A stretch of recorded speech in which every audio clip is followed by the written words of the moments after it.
They want to create the disorder, disharmony. Yeah. Yeah. I don't get it. I'm pulling out. The world and I were not made for each other. Nope. You divorce yourself from the world. I don't think it's a good fit. Nope. So kind of like breaking up with a really evil girlfriend. I'm going to have to say to the world and humanity at this point, I don't know, what can we make the girlfriend that I'm breaking up with? Because it's like the world or humanity. I think I'm drawing a line in the sand right here, and I am claiming aspeciation. I don't know what I want to call myself yet, but it's certainly not human. So what's a female name for human? Humanette? Humanisa? Who knows? Hey, listen, Humanette. It's been a good run. And I love getting your news broadcasts and your feeds and your little Twitter tweety twaddle twats and your Insta posts. And it's been charming. But I think that we've seen enough for each other. I would like to say it's not you, it's me, but it's definitely you. This isn't a good fit. And I think that we bring out the worst in each other. It was cute while it lasted, but I think we have to break up. I want to see other beings that I feel like are better suited to where I'm going in my life. What I want to do, I need to focus on me. Now, don't get me wrong. We're going to see each other from time to time. This isn't goodbye.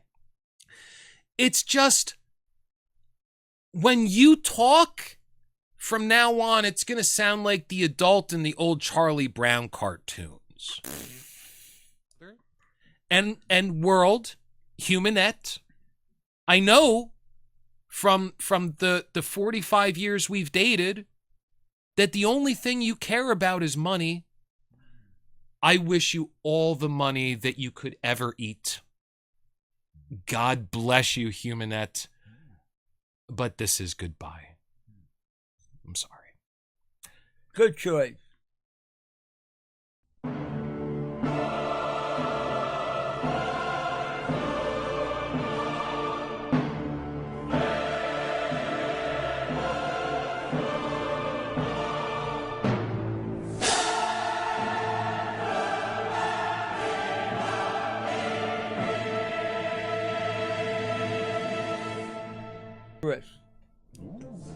Chris's temple.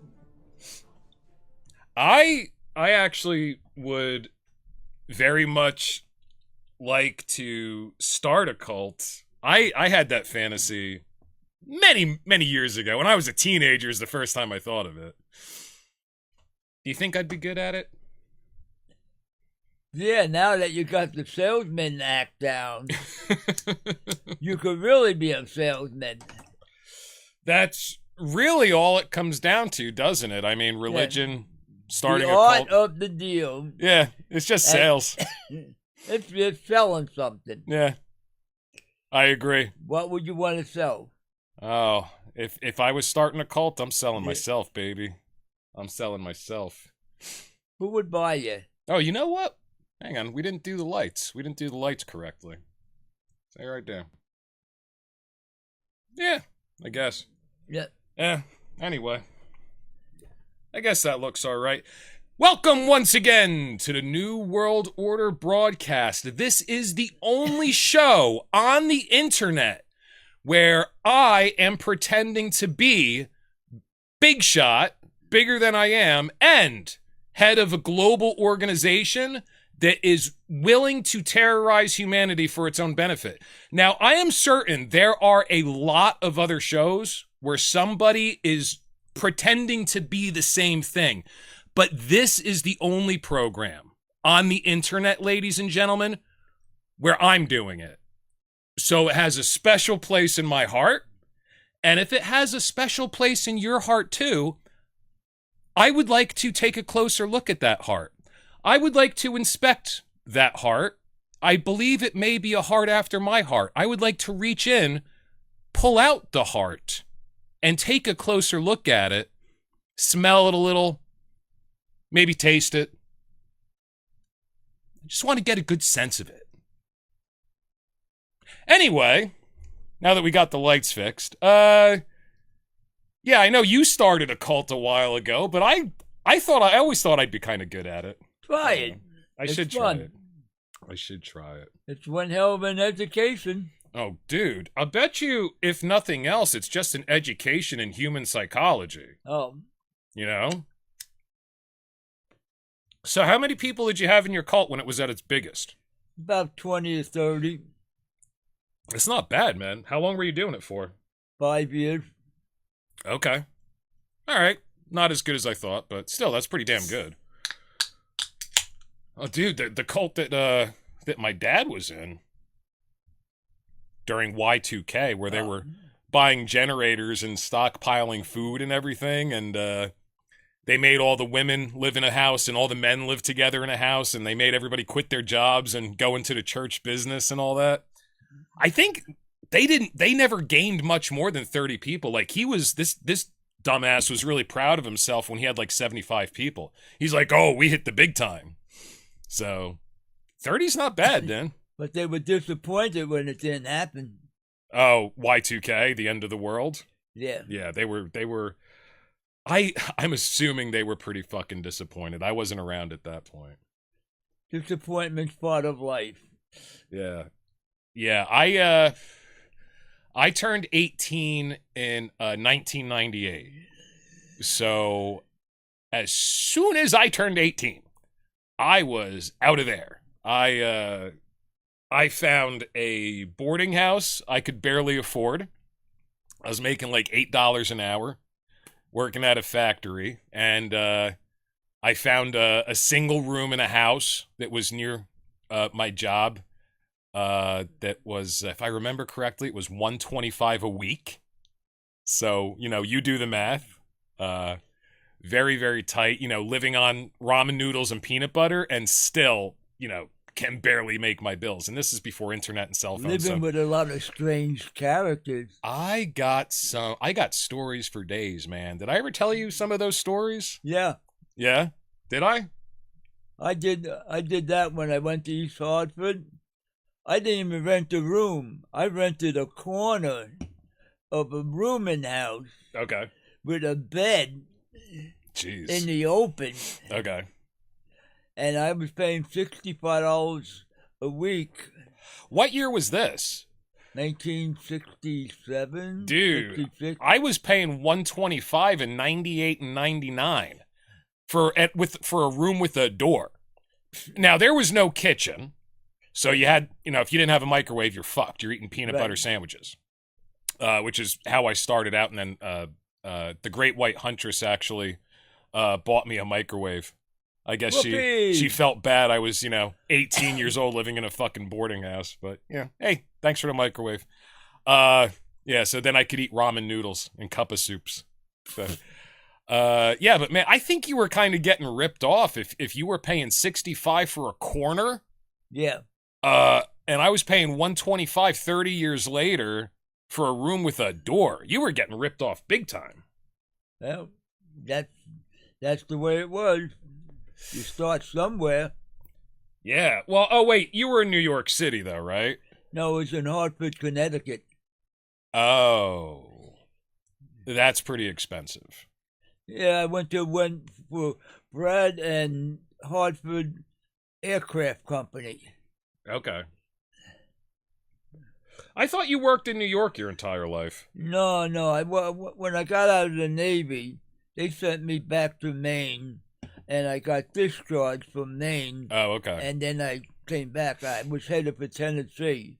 So this is right when you got out of the Navy. So that was like your first job out of the Navy? Yeah. And your folks still lived in... They live in Brooklyn. They lived in Brooklyn. So that was like your first, like, your own place, where you were away from your parents? My first little corner. Yeah, your corner. My little rat hole. So you said it was a corner in a kitchen of a house? A corner in a near window on the second floor. Did you know the people? Nope. That's got to be a little uncomfortable. Just like, I mean, where'd you whack it? No. When I got discharged, I went down with this guy, Charlie. He retired from the Navy. He said, come on to Tennessee with me. Yeah.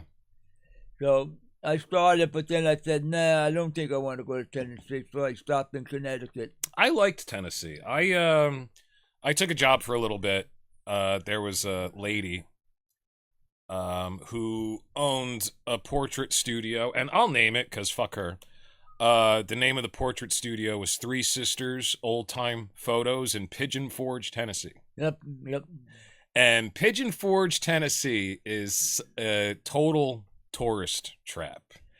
It is like you're driving down the street, and I took so many pictures while I was first driving to the studio.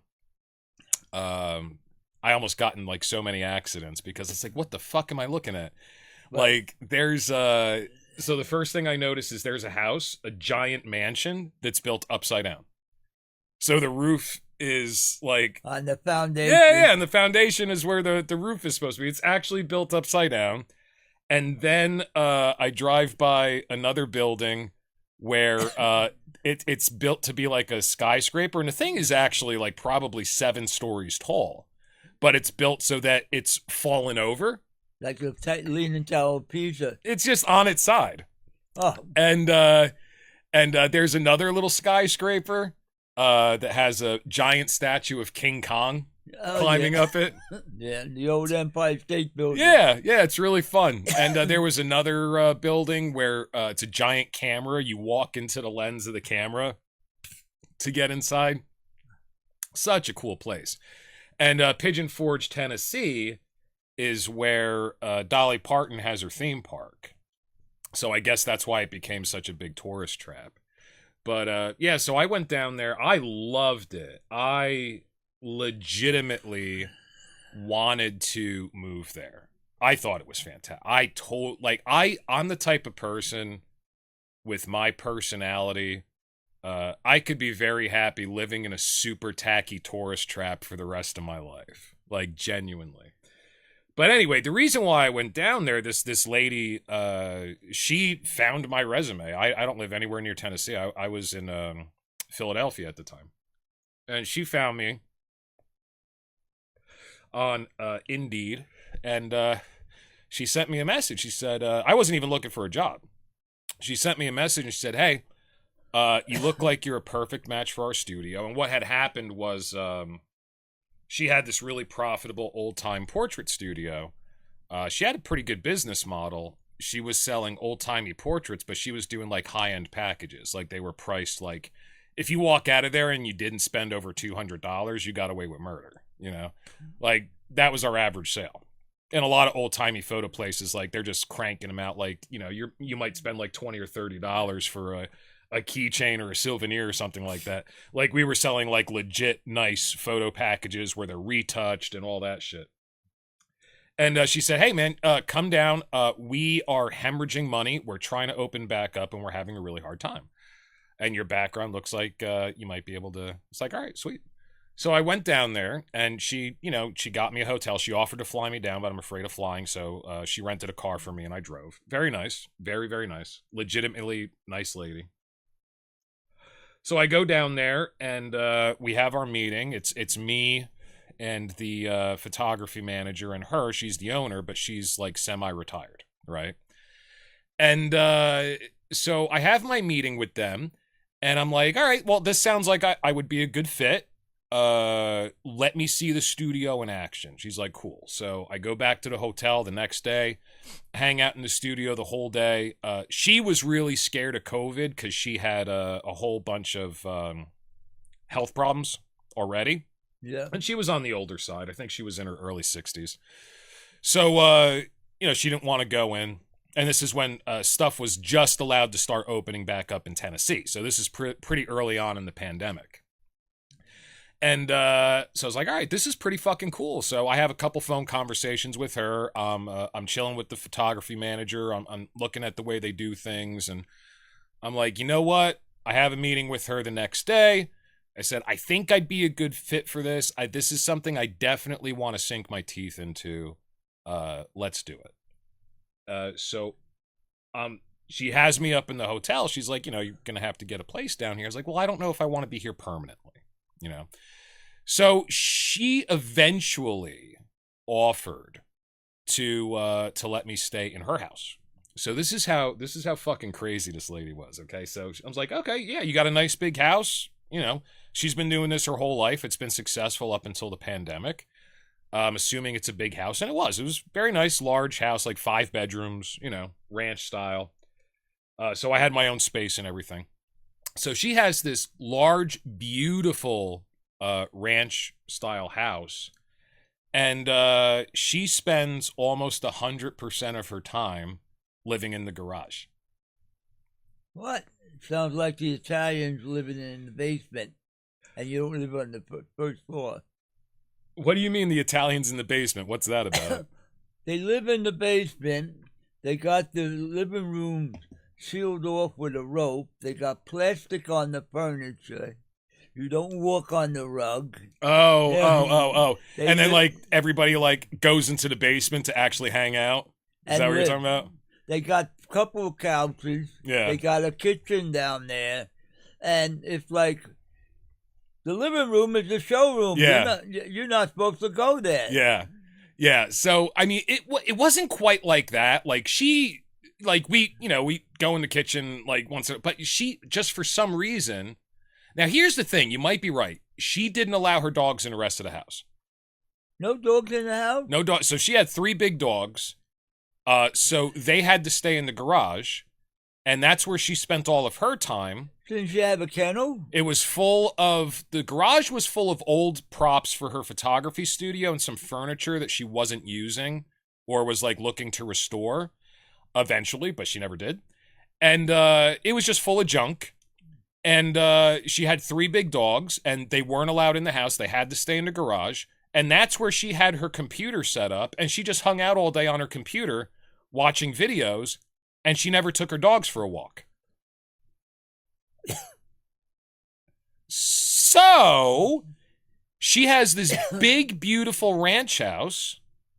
I have a room with its own bathroom, okay? And why didn't she have a kennel with a big fence around that the little dogs live outside? I think she wanted them in there with her, and I also think she didn't want to take him for a walk because she was fucking crazy. So she hung out in a garage with a bunch of junk and a bunch of piss and shit. We're talking human-sized feces. These are big dogs. Piss and shit. Dogs? Yeah, at least. Oh, piss and shit all over the place, chilling in the garage. And whenever she wanted to talk to me about anything, that's where we hung out. How many times I stepped in shit accidentally and had to clean my shoe off? I can't even tell you, dude. How I hate wearing shoes and I walk around here barefoot all the time? Yeah. And everybody thinks I'm fucking nuts? Well, I did not walk around barefoot there. I'll tell you that. I'm not going to go stepping in shit every day. I had 2 labs and they had a lot of landmines around. Ooh. But they were outside. Well, that's fine. I mean, that's better, but you got fucking dogs, you got to take them for a walk. It's just the way it is. So I see the way that she's living. I should have quit right there. That was warning sign. But yeah. Now, she's semi-retired. And my goal is, okay, if I can make her profitable again in 1 quarter, I think I'll get a permanent job out of this. Yep. I can get my own place. She's paying me pretty well. It's not just consulting fees. It's consulting fees plus salary. I'm getting paid pretty well. I think I should have gotten paid more, but I mean, so what ends up happening is after 3 months, I gave her her first profitable quarter, I found out, in over 2.5 years. That's good. So her business was suffering even before she got forced to shut down. And then, so she's semi-retired, and here's where I didn't pick up on the warning sign, okay? I brought on a new team. I fired most of her photographers, and I made my own team. After I got into her QuickBooks and I figured out, here's where you're losing all this money. You're paying your people like way too much. You're paying entry-level photographers over $60 an hour. That doesn't make any fucking sense. And you're not sending people home when you have no business. What the fuck are you doing? You're just hemorrhaging money. Most of it's on salary, dude. So I built my own team, gave her a first profitable quarter in over 2.5 years, and she became very unretired very quickly. Very quickly. And then she comes over and she goes to me. We're having a meeting at the studio. She finally gets the balls to go out in public. You know, she's wearing her mask and everything. She comes to me and she goes, who do you think is the weakest link? And I said, well, this kid here, but I think if we get him on track, he's actually going to end up being our best photographer. It was one of those deals. Like, he was really talented, he had experience, but he wasn't good at working with other people, you know? I said, you know, there's some personality issues there, but, you know, I'm going to work with him for a month and see if we can get him to fit in. I think he'll end up being a real asset. She goes, no, you're going to fire him. I said, he's been here for 4 days. What are you talking about? What the fuck are you talking about? She goes, nah, you're going to fire him. I said, nah, there's no reason to do that. Why would I do that? She goes, to put the fear of God into everybody else. And I said, hey, Patty, that's not my management style. I built this team. I'm not doing that. I'm not doing that. I don't want to be seen as the person who does that. I don't want to be looked at that way. So we're having a discussion about it, very civil. And then I finally say to her, all I said was, if you keep looking for what could go wrong, you're going to make things go wrong. You know, let's take a step back and observe for more than 4 days before we do something like that. She flips her shit. You can't read my mind. How dare you say that I'm going to make things go wrong? And then she puts me on a leave of absence. So you're on your way out. Yeah, so I was like, okay. And then she storms out of the studio. So I chill at the studio for a few hours. And then I close up. And I go back to her house, pack my shit up, get a hotel down the street. And she sends me an email the next morning. She goes, so I noticed you're gone. I just want to let you know that you're suspended for 2 weeks. And in order to come back, you need to write me a letter explaining to me why it was improper of you to assume I was going to He wasn't your mother. Fuck things up. And I emailed her back. I said, there's absolutely no way you're giving me a writing assignment after I gave you your first profitable quarter in 2.5 years. I hereby resign the position. Also, go fuck yourself. I hope I put that in. I was a little drunk when I wrote it. Like Freeman wrote. Yeah. If the boss and the workers don't come to an agreement because they both need each other, it ain't going to work.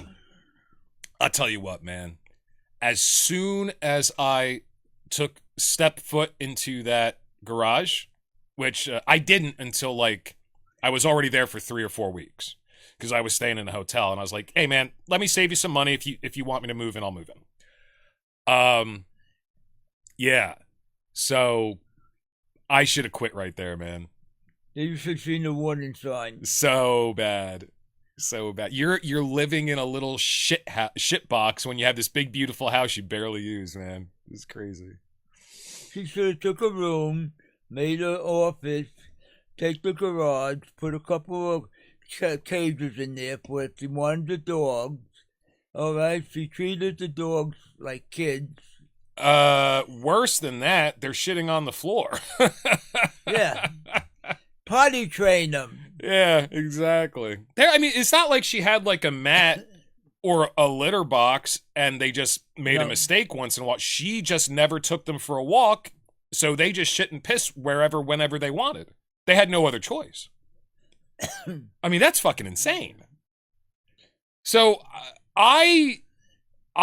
if she wasn't crazy, I probably would be living in Tennessee right now. You know what would probably scare you off right away? What? If they hit on you. Nah, I get that all the time. I'm okay with that. She didn't. She was very appropriate, but Older ladies have always enjoyed me, so that I would have just taken in stride and be like, nah, I'm gay. Whatever.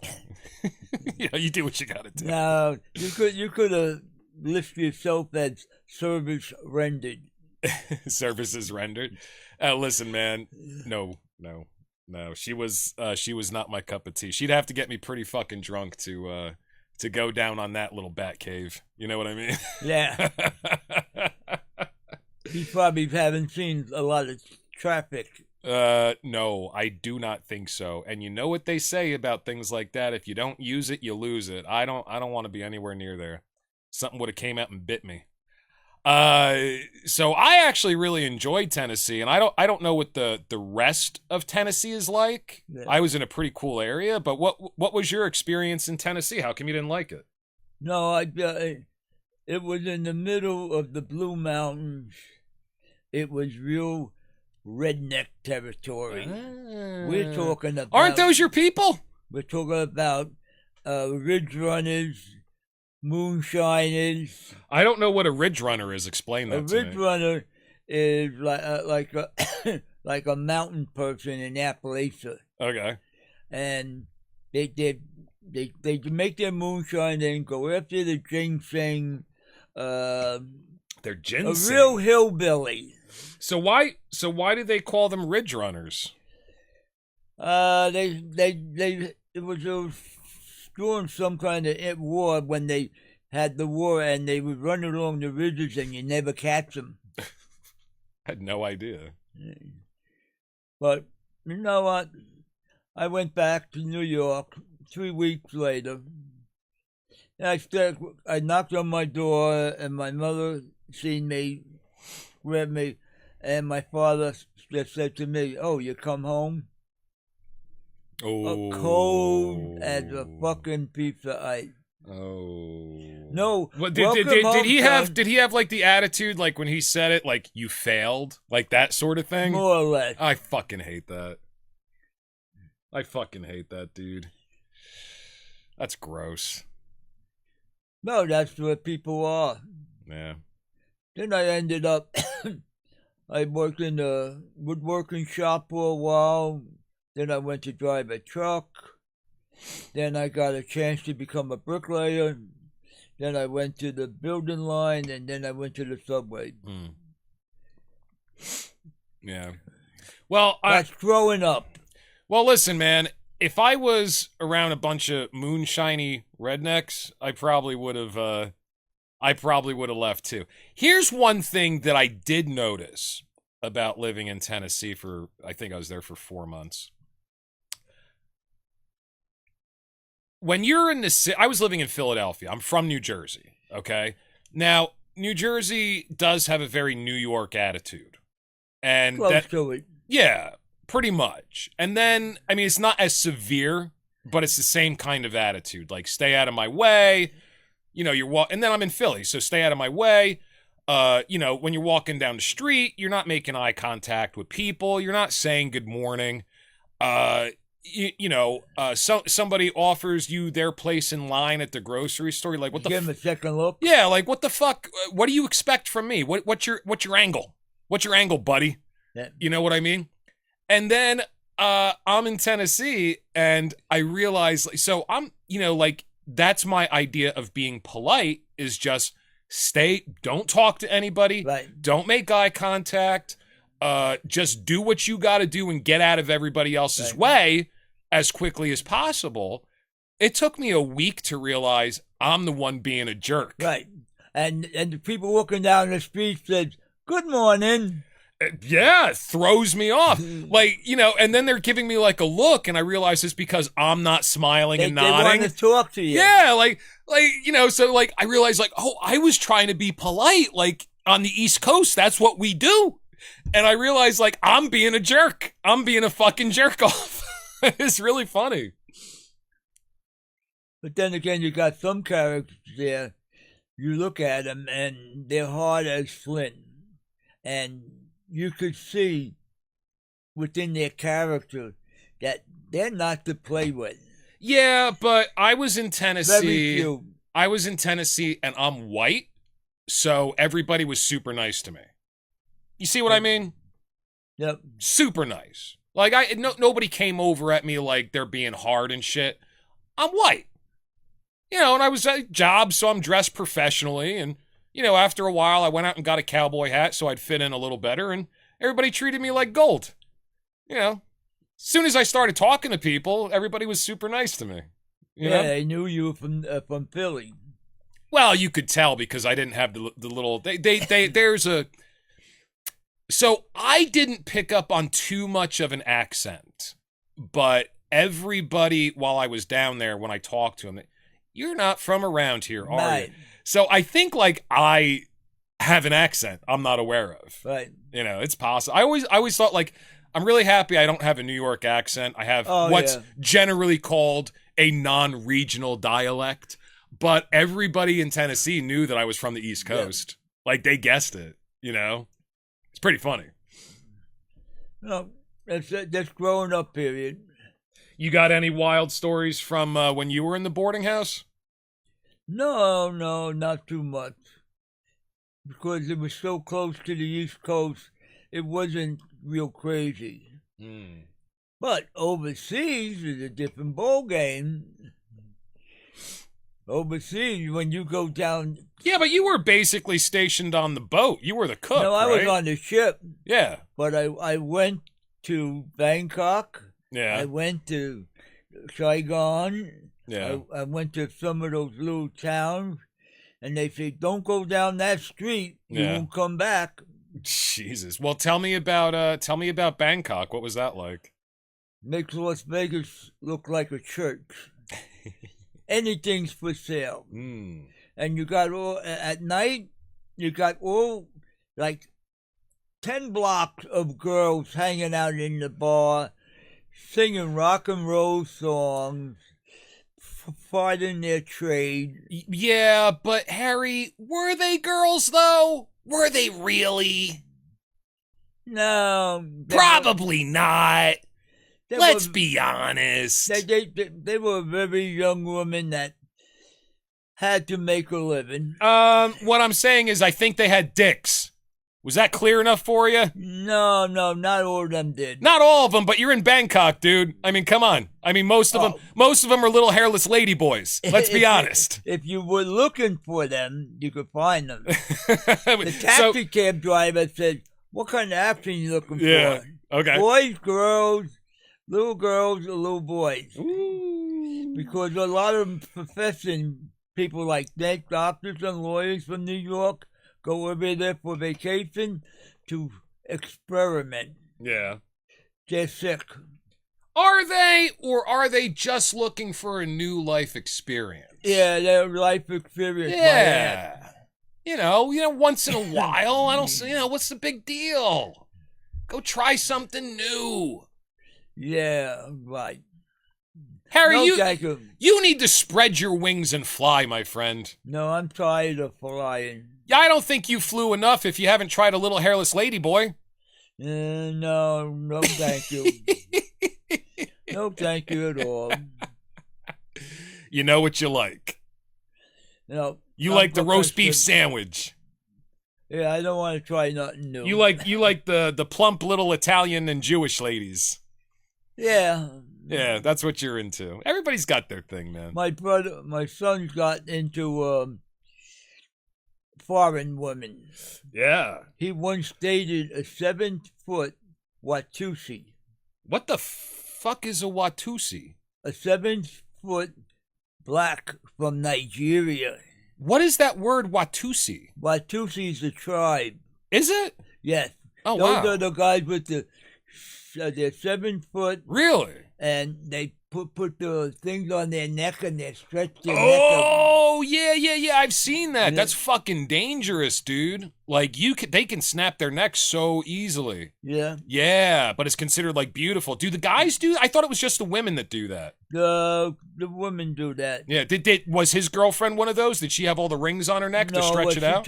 She came here, she took the rings off, and she was a basketball player. Okay. Cool. That's cool.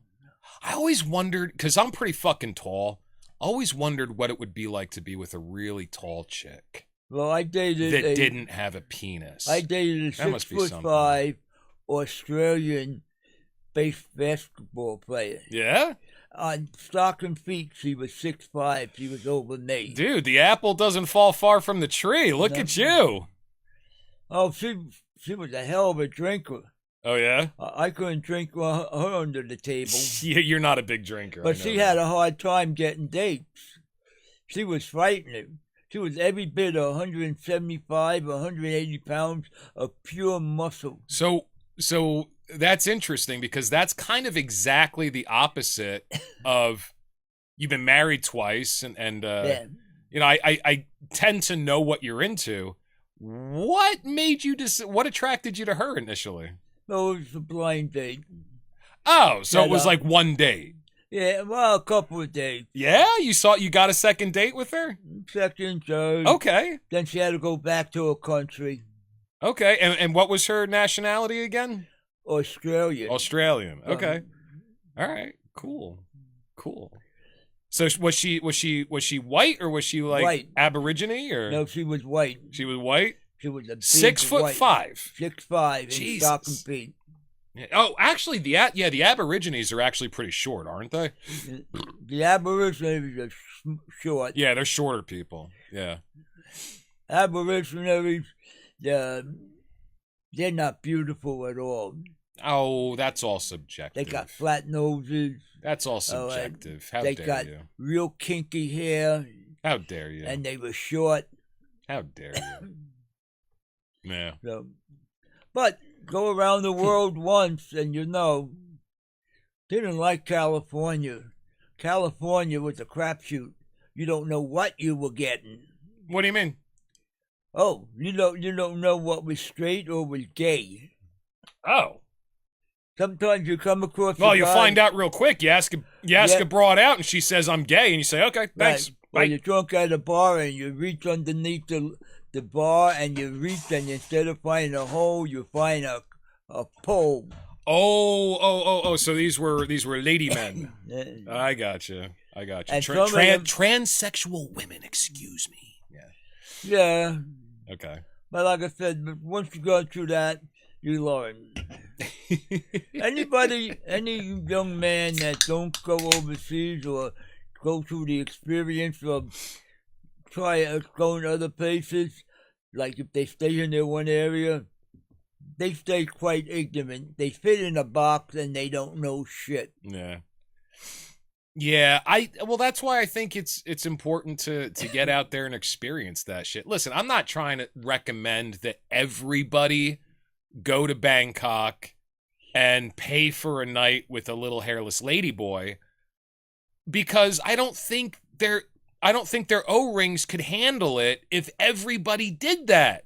They'd all need an anal retread like once a year. You know what I mean? So I'm not recommending everybody do it. But what I'm saying is get some life experience under your belt before you get older so that when you have all those venereal diseases that you lie to your wife about when you get married, you know at least you have a good story to tell your grandchildren. That's what's important. Or the grandkids don't know shit and you tell them what guns overseas. You know why your grandmother has AIDS and syphilis? I gave it to her. And I got it in Bangkok, motherfucker. Yeah. Well, my friend, the doctor, he had a big German girlfriend when he was in the Merchant Marine. Oh, yeah? And she was in the Merchant Marine, too. Okay. And she was every bit of like 6'2", almost 200 pounds. A big German girl. Yeah. With the big boobies. Yeah. Yeah. Brunhilde. Yeah, Brunhilde. Yeah. Yeah, the tallest girl I ever dated, and when I say dated, I mean slept with. I don't think it counts otherwise. Yeah, she was 5'9". So the tallest girl I ever tried to go out with, I was pretty young. She was as tall as me. She was 6'2", 6'3". Very tall chick.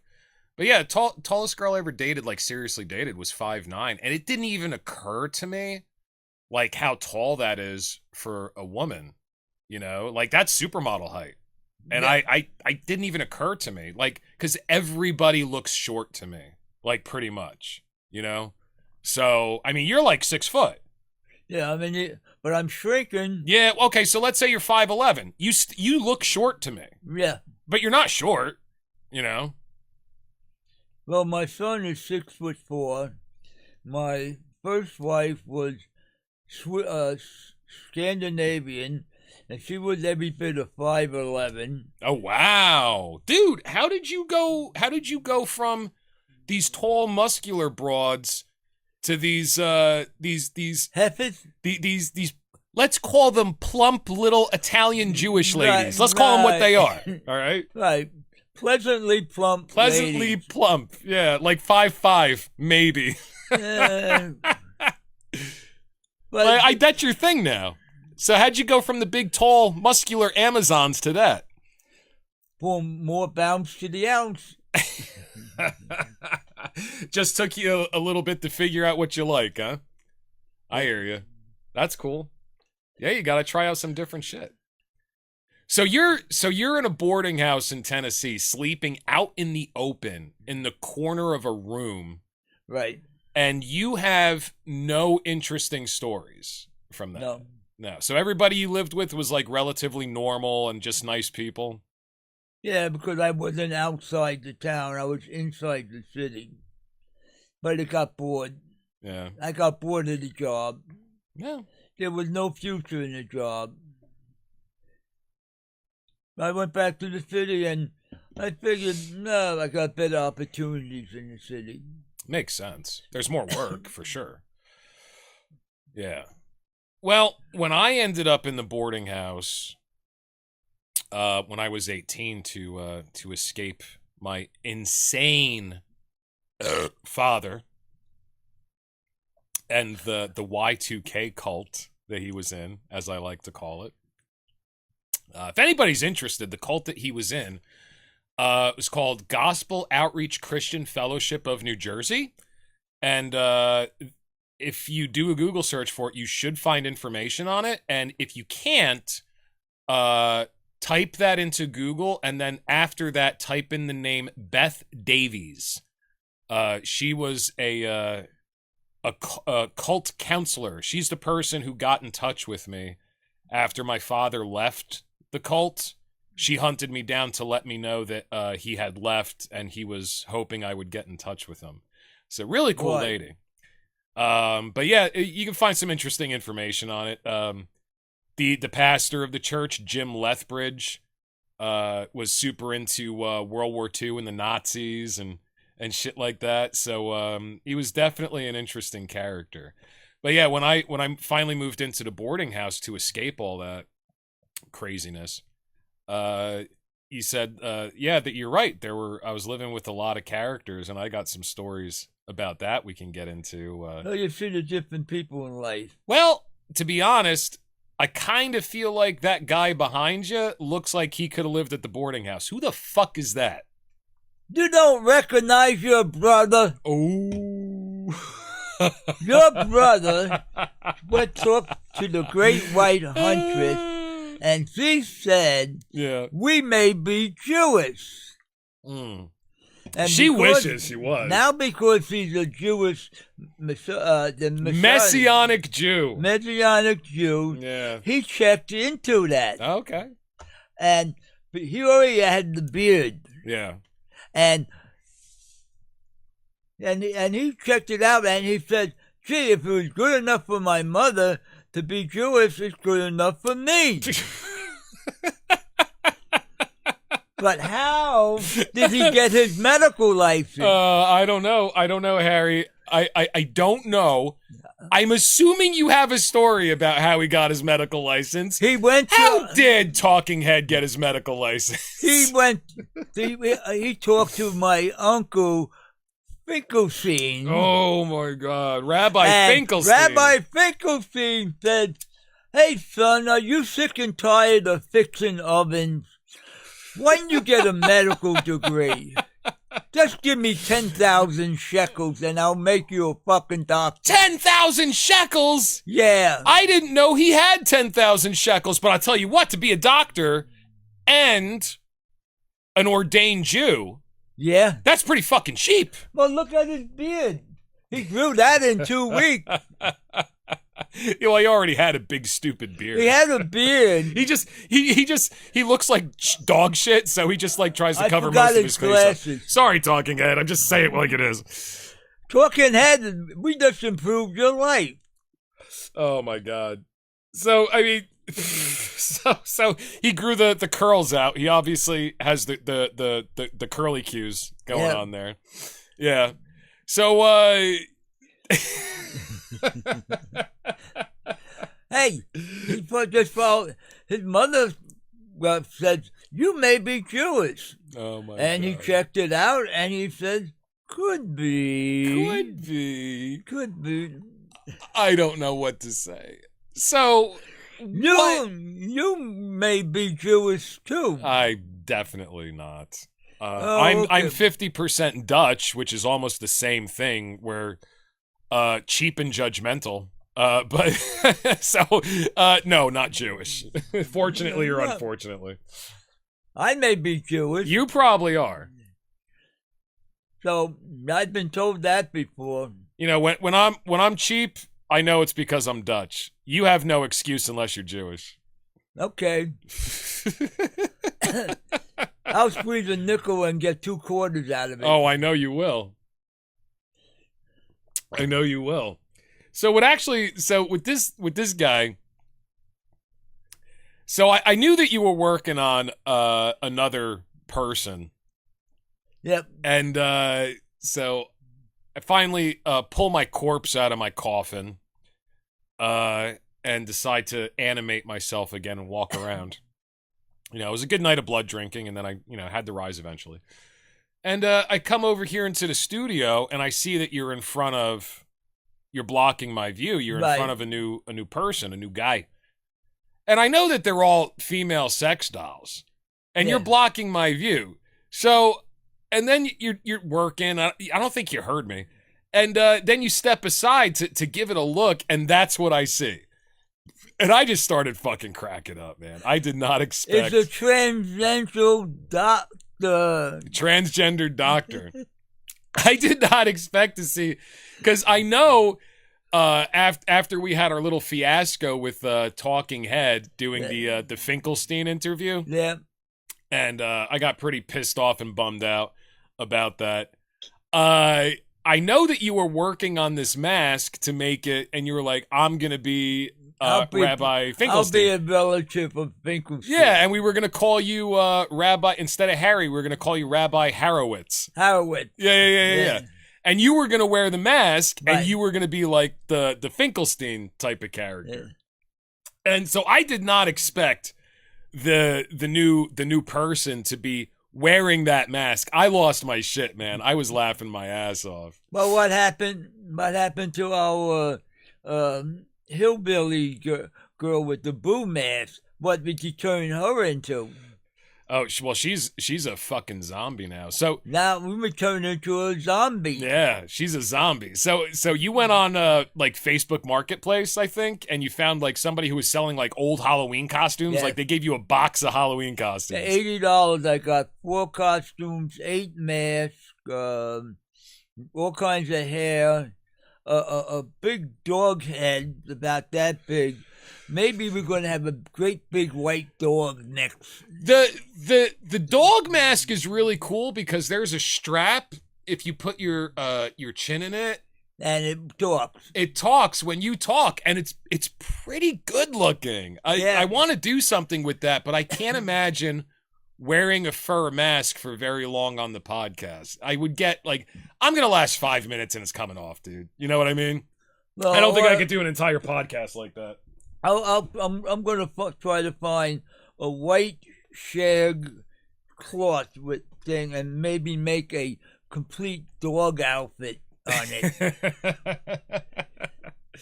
Well, like I was saying, if you want to... we're going to have a 5.5 foot dog standing.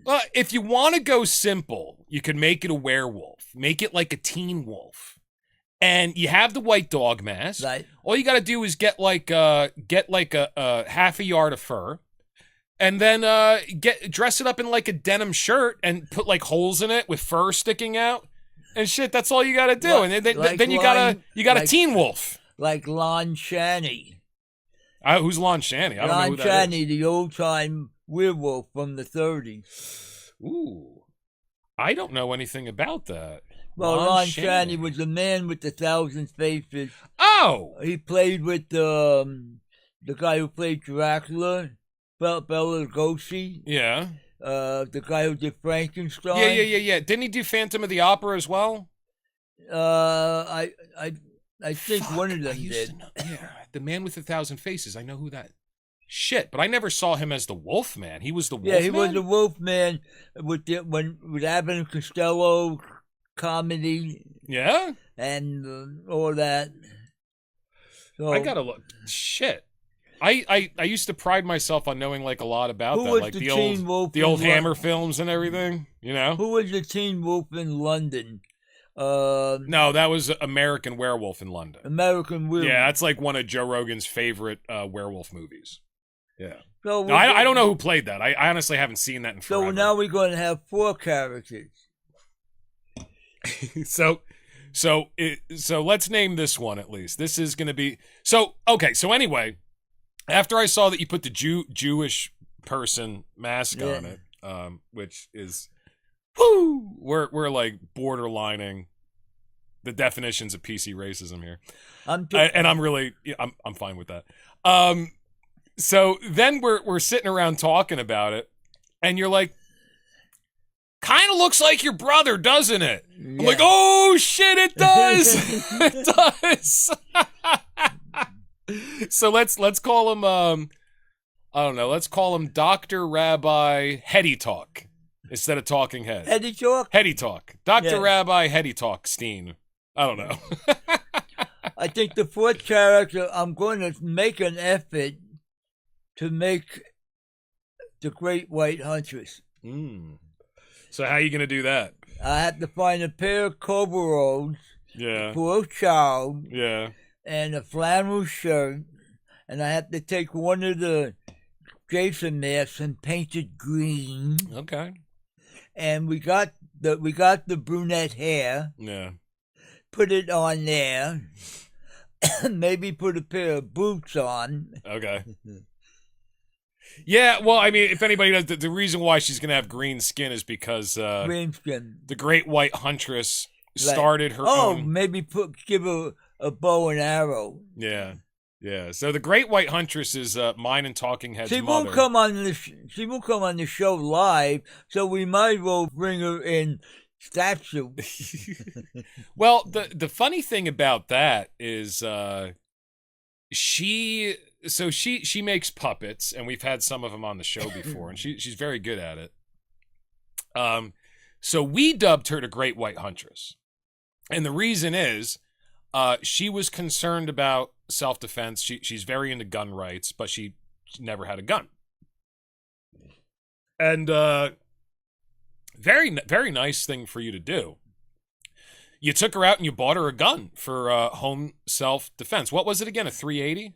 It was a 9mm. It was a 9? Okay. Taurus, which is the worst brand of gun, in my opinion. Not really. Not the worst. Harry, I know you got more experience with guns than I do, but agree to disagree, dude. It's the only thing you have to have certain ammo. Some ammo, the Russian ammo don't work very good, so you got to buy the better grade of ammo to use, like Winchester. Well, let me put it this way. The first gun I ever owned was a 9mm Taurus. Beautiful looking gun. I got, because I like things that look nice. I got chrome with a nice dark wood handle and all that. And so first day I take it out shooting, and I got good ammo. I got the, copper jackets and everything. And it jams. Twice a clip it jams. Okay? And then the clip release button on the gun is exactly where my thumb sits when I'm holding it. So it kept happening. I'm taking aim, and all of a sudden the fucking sleeve falls out of the handle. Right. And so, okay. And I'm like, okay, I just got a bad gun. So then I happened upon a video years later on YouTube. Years later. Sorry about the ding there. Let me mute that. Years later, where somebody got a brand new Taurus and they're trying it out on the video. They did like a YouTube video. And he picks the gun up. He cocks it. He aims at the fucking sight. And you see the sleeve drop on the ground. As soon as he aims at the fucking thing. It's like, it wasn't just me. No. That's a shitty brand of gun, dude. Bad design. Shitty fucking design, man. I mean, who fucking put the button right there? It has never happened to me with another gun. Never happened to me with any other gun except my Taurus. And the first time I watch a video of somebody else on YouTube trying out a new Taurus, same fucking thing happens to them. I do not think that's a coincidence. I'm sorry. Well, but, yeah, go ahead. I like Rugers. Yeah. I like my big revolvers. And the last gun I got at the auction was a good Glock 21 45 caliber. That one I got at the raffle. Yeah. That was $600. Talking Head had a Glock before he became before he contracted his lefty brain virus. And yeah, I tried it out. He really liked it. I tried it out and I thought it was really nice. That's a good gun. Yeah. They're expensive though. Yeah. I still like the old Colt ACP military gun, the 1911. It's as ugly as shit, but I'll tell you what, it's the most dependable thing you could ever have. Yeah, I've heard that. I know that the 1911 is kind of a classic. Like every gun collector has to have one in their collection. But anyway, back to the story. You took my mother out to go get her a gun. You got her a Taurus. Very nice. You just bought it for her. And then, so here's a funny story. We take her to the range, and she's never shot a gun before. I didn't know that. So she's firing, and the guys the guys who are watching security, they're getting nervous because she's like shooting at the ceiling. Like that can bounce back. No, like she wasn't holding it down enough. Like, why are you shooting at the fucking ceiling? Right? And then before I can figure out what's going on, one of the security officers stops her, right, takes her to the side, and he's got this big cardboard cutout of 2 blocks, and then he's got another cardboard cutout of 1 block. Like that. He's like, you have to line them up. So gotta line them up. And I'm looking like, what the fuck is he doing? What is he doing? What is he saying to her? Because you can't hear anything. You got the earmuffs on.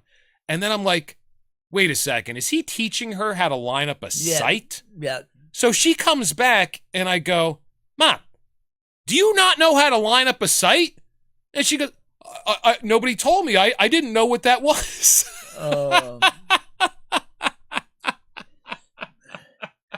I would be definitely afraid if I let her shoot my revolver. Yeah.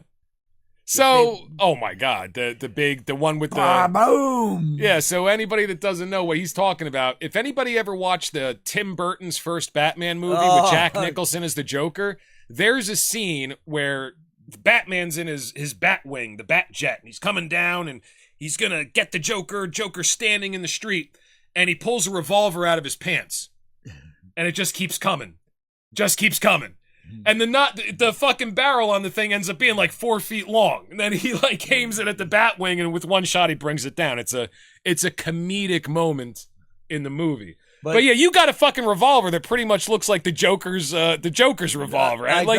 Jesus, that's a long fucking barrel. That's the Buffalo cartridge, 45-70. Okay.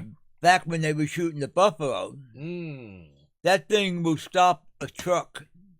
Okay. And if you hit somebody, you're going to pick them up and move them 25 feet. So what you're saying is that it makes sense that it could have brought down the Batwing with one shot?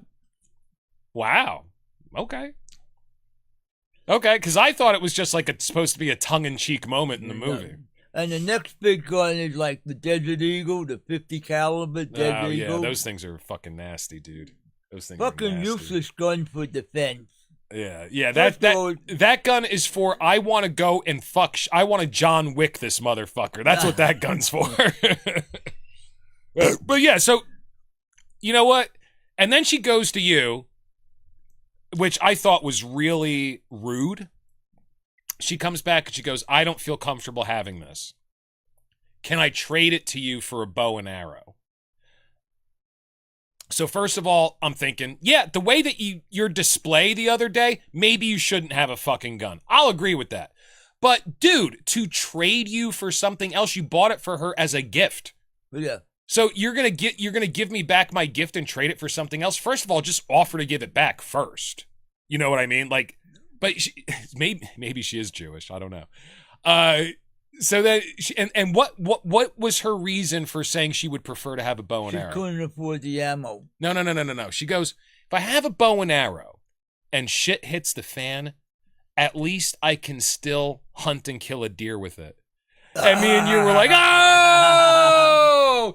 And that's where we came up with her name, the Great White Huntress. Right. Like, bitch, you ain't killing nothing with a crossbow. You can't kill your chickens that you raised to eat. Yeah. And now you're going to go hit a deer that weighs 120 pounds? Yeah, well, not only that, like, that she doesn't have the emotional ability to kill her own chickens for food, even when they're like, you know, one got fucked up, and I was like, well, why don't you just kill it? We'll have chicken tonight. She's like, I can't do that. Yeah. That's my chicken. Like, so you're going to kill a deer. But second of all, she doesn't have the discipline, the stamina, the dexterity. It's not like shooting a gun, bitch. You gotta practice. You gotta know what you're doing. Hunting, like, and I only know this because I watch Joe Rogan's podcast all the time. There's so much that goes into bow hunting. You really gotta know your shit. And this dumpy little 5'2" piglet is not going to just walk out in the woods with a 35-pound crossbow? That you gave her 45-pound crossbow and a couple of aluminum arrows that got a target heads on them and kill a deer. Right. You have no fucking idea what you're doing. You didn't even go look in the heads. She got a shotgun from me. I gave her. Yeah, I saw that 45 or whatever. That is more reasonable. Yeah, that's fine. That's fine. But like I said, for self-defense, I don't. Anybody who could have self-defense that has to shoot somebody for whatever reason, you got about a 2-second thought of what you're going to do. If you lose that 2 seconds, you don't deserve it. No, you don't even have, I don't think you even have 2 seconds. I mean, I know you could distract somebody real quick with no problem. I don't, yeah. I've thought about it. You don't have 2 seconds. You don't. If you feel like your life's being threatened, you shoot first, you ask questions later. That's the only way you can fucking do it. That's it. But I killed enough animals and there's enough fish that I don't have to do it no more. I don't have to prove I could kill something to eat. No. But I think if you're honest with yourself and you're not trying to be a manly man, I mean, you just look in your own heart and you know if you could shoot somebody. And I've looked into my own heart and I know that I definitely could shoot somebody. I know, without a doubt, dude. Without a doubt. If you're shooting at me, I'm going to reply to you the same method. Of course. You know, even if I see you reaching for a gun, you're dead. If I got a gun on me, you're dead. It's not going to fucking happen. You know, because what are you going to... You're going to get to about here. I'm already going to have my gun out. They turn the gun and I'm that. not going to wait to see what you do. I'm just going to shoot you. I'm not going to wait to see if I can scare you. You have just threatened my life. If I see a gun in your hand, I'm going to shoot you. I am not going to see if I can scare you enough to put it down. I'm not going to see if I can reason with you while you're under duress because you didn't expect me to have a gun.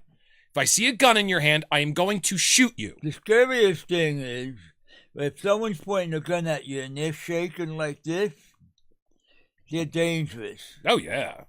But if you got what's even more dangerous? When somebody pulls a gun out and before you can even look at their hand, you've already been shot. Right. Okay, Or they pull the gun out and they go like this and they lock it into position. Yeah. And they don't move. No. You know they mean business. Yeah, they know business, but they're being nice. They're giving you a chance. I wouldn't give anybody a chance. That's what I'm saying, dude. You know, I mean, let's figure it out in the court afterwards. Yeah. And I know like some states have really fucked up laws about that. New York, but I mean, we're talking life and death. We're talking life and death. If I see a gun in your hand, I'm going to shoot you. And I'm going for your chest because that's the biggest target. So if it hits something fatal, so be it. If it doesn't, you got lucky. I'm only going to pop off one shot. Okay? One shot. I don't do chest shots. I do head shots. That's stupid. You're not even a good shot. No. Well, I've been trained by the SEALs. Yeah, but you're not a good shot anymore. You're 78, dude. I saw you at the range. Go for the chest. Yeah, well... My eyes aren't what they used to be. I know. So go for the chest. I'm a great shot. That's why I like the big I'd still go for the shot. Chest. I'm a really good shot. I'd still go for the chest because there's just a better chance you won't miss. I like the bigger, larger calibers because I know I'm going to put you down. Yeah, wherever you hit them, they're going down. Yeah, I know. And the woman... And there's a whole debate about that with gun owners. Like, there's so many people to be like, if you think you can't kill somebody with a 22, you're full of shit. Granted, you can definitely kill somebody with a 22. And you know what? If you can't teacup your shots with a 22, you're a bad shot. You need to get out and practice more. So there's a lot of guys that are very big 22 proponents. And there's always an argument online about that shit. And I get both sides. But for me, my decision, right now, I only own one gun, and I got a very good 9mm Canic. What do you call it? Semi-automatic. Right. Yeah, not a revolver. That's for home defense. And if I was gonna carry, which eventually I will, I would get a 38 snub nose because I think that's a perfect carry conceal weapon. It's big enough; it's gonna put you down. And you don't know I got it until I pull it out. And it's a lot safer. Oh, yeah, because it's not going to jam up. And, right. Yeah, exactly. Just like I got my 357 back that the police department had for 15 years. That was funny, dude. Yeah, I had to go down to the police barracks and pick it up. Tell that story. About 20 years ago... Someone liberated one of my guns and liberated. I love it. And I didn't know it was missing. He got caught with it. He was a felon. Yeah. His felony was smoking a joint on Columbia University when he was 18 years old. He paid a $50 ticket. And 30 years later, he wants to buy a gun, and he's still on the books as a felon. Well, I guess maybe they made a good decision because he ended up stealing your gun. Right. So fuck that guy. So he got caught in West Falls. Yeah. And they tried to say I gave him the gun, I sold him the gun. I said, I don't do that. Yeah. Because I got too many licenses. Well, yeah, that would be considered a straw purchase, and you could lose your permits. I lose my Class 3 license, which is a federal license. I'm sorry, I don't think it's a straw purchase. It's still illegal. Go ahead. Yeah, but the thing is still against the crime. And the police said to me at that time, oh, we're trying to help you. Right. Did you transfer the gun to him? I said, no. My house was in foreclosure. I don't know what happened to it. You know, it's funny that the police are always trying to help you. Yes. Especially when they become suspicious of you. They become very helpful. Yes. And then they get you. So for 15 years, it was in the property room.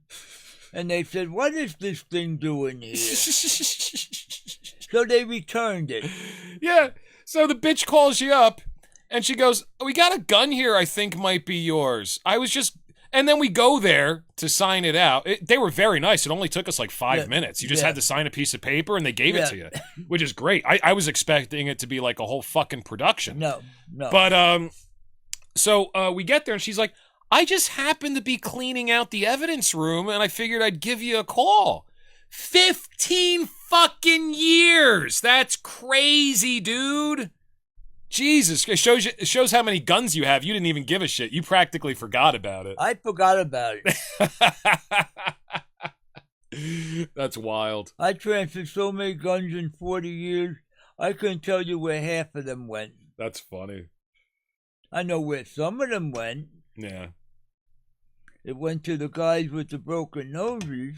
The broken noses. Yeah, the broken noses. Yeah. I got you. But like I said, gun ownership is a very serious business. I'm fine. I don't consider it that serious. So now the Great White Huntress has a shotgun and a bow and arrow. Yeah, so anyway, back to the story. So that's how she got the name. So we started making fun of her on the podcast, calling her the Great White Huntress. So then I get miffed at her for some nonsense that she's pulling on me. She's trying to convince me to buy her property like it's a good investment or some bullshit. I'm just like, and then she's getting on my ass about every little thing because I'm helping her run the puppet business. And she's getting on my ass because I bought her car from her. She wants me to pay it off because whenever I go through a toll by plate thing, she gets the notice instead of me, and she's freaking out. She's like, just fucking send it to me and I'll pay it. It's not a big deal.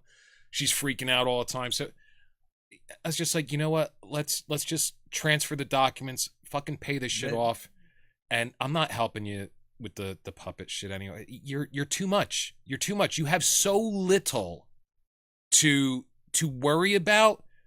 You're just using me as something to fucking worry about all the time, and I can't be getting text messages at 5 o'clock in the morning that have a fucking to-do list on it. Well, like, she literally sent me a text message at 5 o'clock in the morning. It was like 6 things that she needed me to immediately do, most of which, of course, cost money. And it's just like, dude, you're too much. You're too intense. Okay, so fuck this. So, you know, then a few weeks later, she starts her own YouTube channel called Hana the Huntress, obviously using the name that we gave her. And her YouTube channel is all about, is this a hunting channel? No. Oh, wait. Yes, it is, because we're going to hunt for the truth. So Hana the Huntress is going to show you, the public, what the truth is. She's going to help you understand the truth. So there's her soapbox.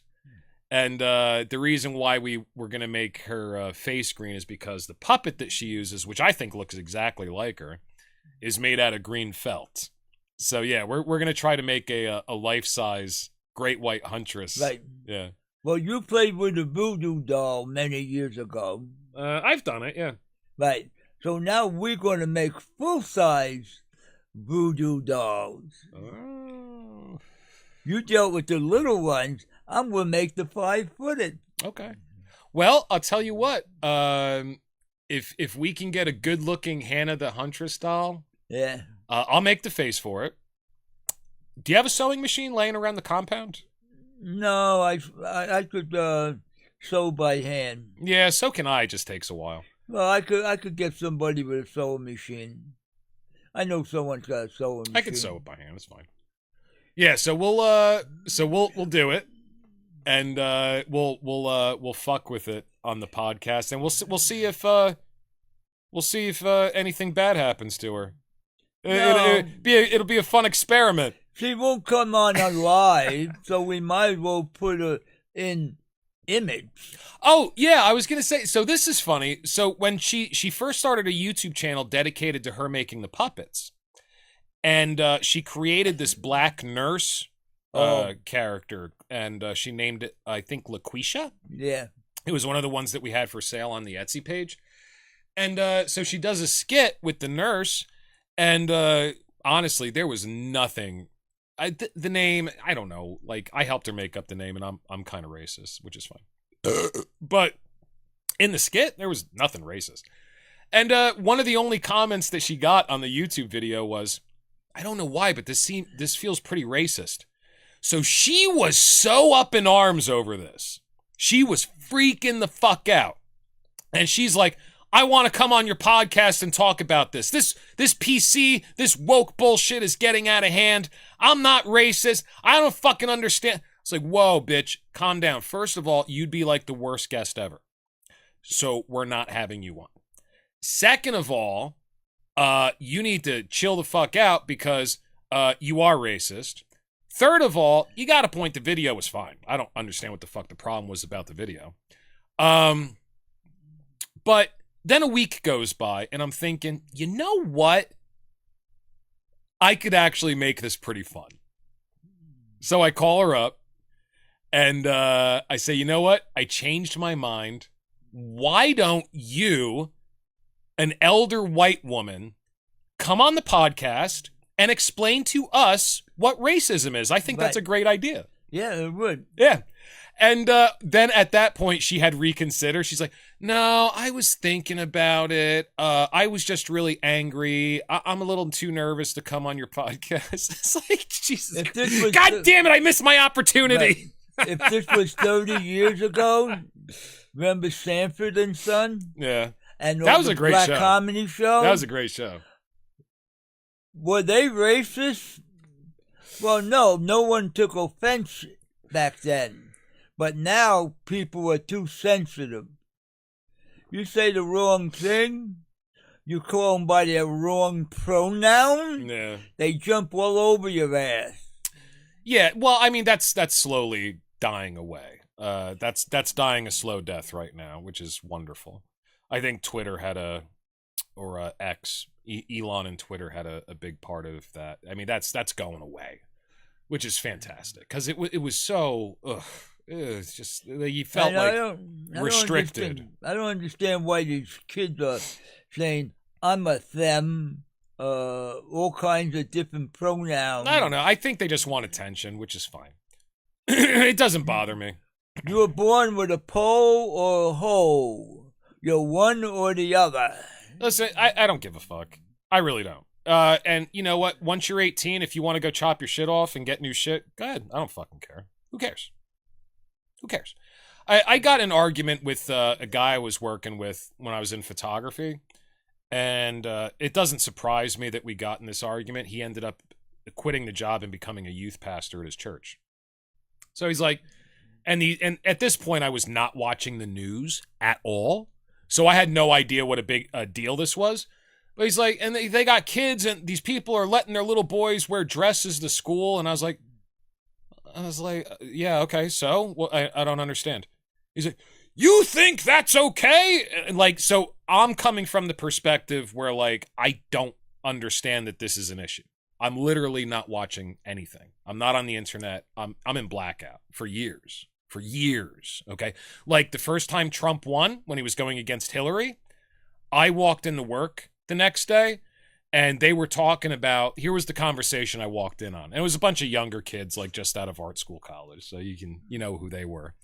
They're having a conversation. Well, I don't know. If he tries to bring back slavery, I'm moving out of the country. And I was like, what the fuck are they talking about? And I was like, oh yeah. So who won the election last night? It was Trump.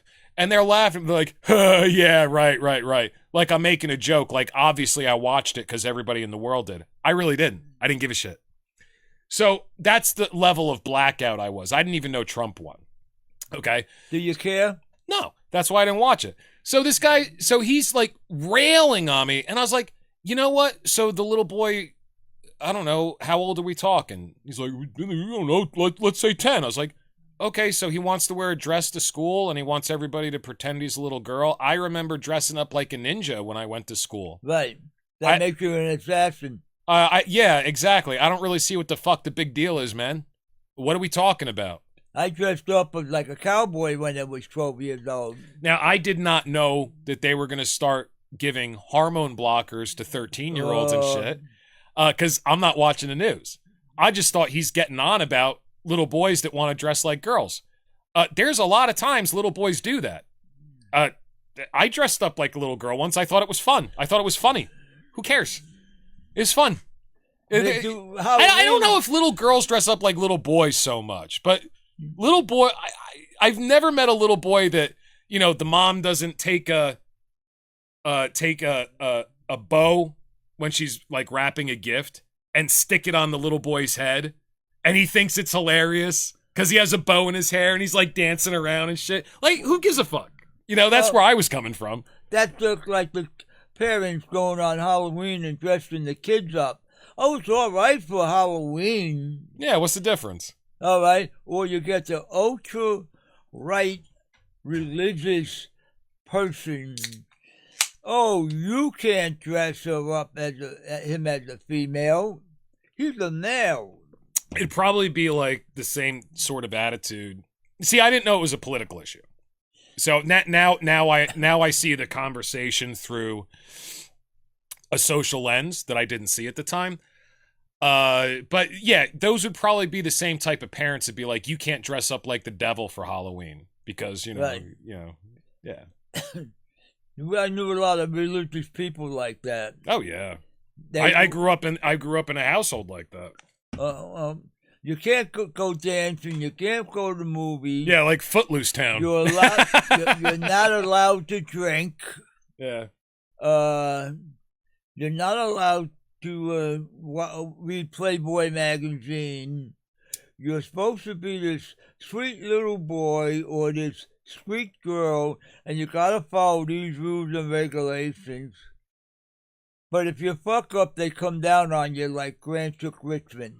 Oh, like what? Grant took Richmond What's that? during the Civil War. Oh, Grant took Richmond. Okay, thought this was like a fucking show or something. We had cross-dressers back in the 50s. Milton Berle, the comedian, dressed up as a female. Yeah, what was the one? What was the one Tom Hanks was in? Trading. No, it wasn't Trading Places. What was it? No, Robert Williams, Mrs. Dumbfire. Yeah, that's another one. But wasn't Tom Hanks in a sitcom for a while where him and his buddy dressed up like women to get a job? Oh no. What was the two guys dressed up? Yeah, because the mob was after them. Oh, is that what it was? Oh no. But I think one of them was Tom Hanks, right? No, it was like one of his first roles. Or you were talking about the Odd Couple. Jack Lemmon and someone else. They were during the mob era, and they were band leaders, and they witnessed a murder. So they dressed up as females to go to Miami to escape the mob. I don't know, man. I don't remember. I just remember there was a popular show, I think it was in the late 70s, where a guy and his friend were living life like women. Or, you look at the Wayans brothers, they did that movie White Chicks. So not only are they dressing up as women, but they're doing whiteface. Who fucking cares? It's fun. It's fun. It doesn't offend me. Or Robert Downey Jr., is probably the last man that'll ever be able to do blackface in a movie in Tropic of Thunder, which I thought was fucking hilarious. Doesn't offend me. Well, you're not black. Okay, well, white chicks didn't offend me either. Who fucking cares? Who gives a shit? It's just funny. It's funny. Let yourself laugh. Mayor Giuliani dressed up as a female in a Broadway play. Right. Yeah. And then if somebody, if Talking Ed was here, he'd probably go, well, what about Justin Trudeau? Blah, blah, blah, blah, blah, blah, blah. I'd be like, yeah, I don't care. I think it's just fun. He was in a Halloween costume. Well, then why is everybody... Because he has the attitude of do as I say, not as I do. That's what has everybody up in arms. You can't be talking about cultural appropriation when you dressed up in brownface, dressed like Aladdin or something, for fucking Halloween because you did it. If it's not good for everybody, then you can't do it. I don't practice Halloween. I never did. That's because you're a fucking skinflint and you're no fun. And I'm cheap. And that's what I said. That was the first thing I said. But also, you don't like to have fun. No. Anytime you see people having joy in their lives, it makes you miserable. And you want to break them. You look at it as a delusion. Don't you know everything that's happening in the world? If you did, you wouldn't be able to have fun and feel joy. I'm going to educate you so you can no longer feel joy. And I'm going to take your joy out of your life. Dude, whatever joy you strip away from other people from now on, give it to me. I'll take it. I think you've been wasting it. It's kind of like being a vampire and drinking blood. I'll take the joy. Okay. All right. All right. I gotta fix this. Hang on. Something's wrong with the computer. Fucking move this by accident. All right. Yeah. So bring it back to me. I'll drink it up like blood. That way it doesn't go to waste.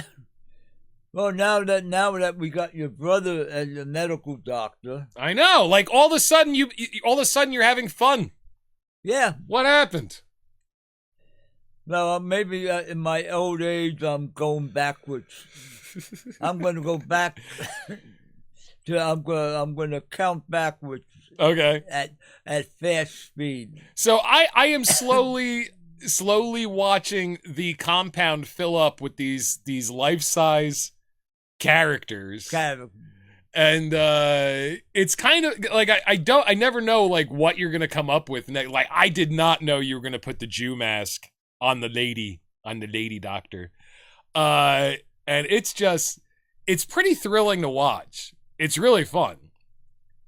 I don't know, like do you troll on Facebook anymore, or you kind of out of that? Nah, I don't do too much trolling. I'm into my Frankenstein mode. Dr. Frankenstein. Maybe Frankenstein became Finkelstein. Maybe the Finkelstein family took the name out of Frankenstein. All right. Or maybe they were Frankenstein. All right, this is a convoluted backstory. I don't know about this.